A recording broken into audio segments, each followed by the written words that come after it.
ফাতিমা রাদিয়াল্লাহু তাআলা আনহা বিশ্বনবীর কলিজার টুকরা চাচাতো ভাই আলীর সাথে বিয়ে হলো।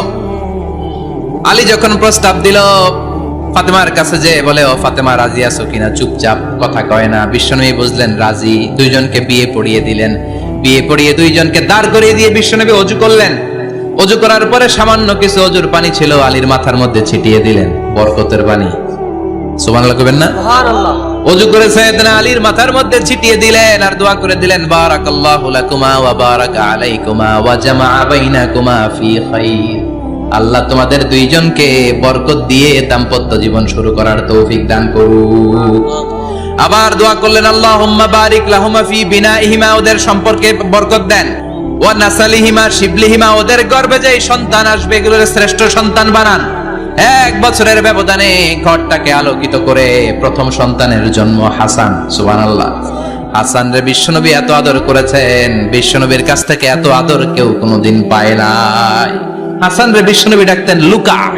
বুখারীর বর্ণনা, শব্দটা কি? লুকা মানে পিচ্ছি। ছোট বাচ্চাদেরকে আপনারা কি কন? আরে পিচ্ছি তো আমি কইছি, আপনারা কি কন? বাবু বলেন। আর কিছু কি বলেন?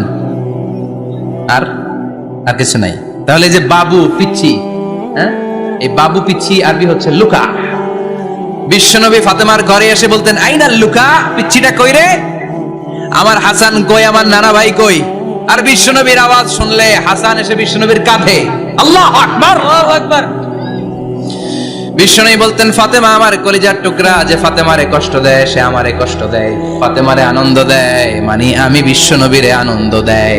এই ফাতেমা সব সময় পর্দায় থাকতেন, দিনের বেলা বেরোতেন না, সারা দিনে টয়লেট করতেন একবার, সেটাও করতেন রাত্রে, যাতে দিনের বেলা কেউ তারে না দেখে। কি ব্যালেন্স লাইফ, কি ব্যালেন্স লাইফ! রাতে একবার টয়লেটে যাওয়া মানে কি সারাদিন খাওয়া দাওয়া এরকম ব্যালেন্স করে করতেন। কেউ দেখতে পারে না ওনারে কেমন ছিল, কেউই জানতো না। এমন ভাবে চলাফেরা করতো, কোনো পুরুষদের সামনে দিয়ে কখনো যেতেন না। এজন্য ইন্তেকালের আগে আলীকে বললেন, আলী, বিশ্বনবীর ওসিয়ত অনুযায়ী কিছুদিন পরে আমি আমার বাবার সাথে সাক্ষাৎ করব।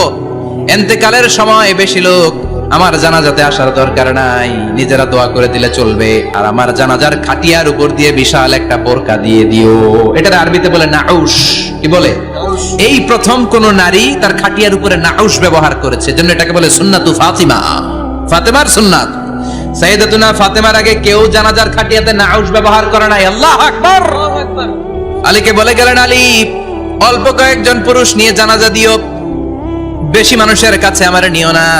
দুনিয়ার বুকে আমি লুকিয়ে লুকিয়ে চলতাম, মরার পরে লুকিয়ে লুকিয়ে আল্লাহর কাছে চলে যেতে চাই, পুরুষদের সামনে আমার নিও না। ও মা, এই ফাতেমার জীবনী থেকে আপনার জন্য শিক্ষা হলো পর্দা।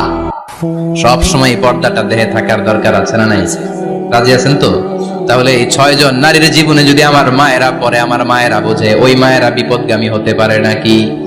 হতে পারে। তাহলে 6 জনের আবার রিভাইজ করে চলেন। প্রথমে বললাম কার কথা? হাজারের জীবনী থেকে শিক্ষা কি? আল্লাহর উপর তাওয়াক্কুল। 2 নম্বরে বললাম কার কথা?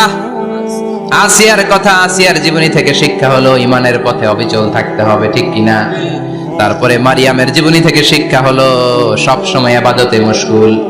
খাদিজার জীবনী থেকে শিক্ষা হলো প্রতিভক্তি, স্বামীর প্রতি আনুগত্য। মা আয়েশার জীবনী থেকে শিক্ষা হলো জ্ঞান অর্জন করতে হবে কার খুশির জন্য। আর ফাতিমার জীবনী থেকে শিক্ষা হলো সব সময় পর্দা গায়ের মধ্যে থাকার দরকার আছে না নাই? মানতে রাজি আছেন? এই 6 জনের জীবনী গ্রন্থ কিনা যাবে না? কিনতে রাজি আছেন তো?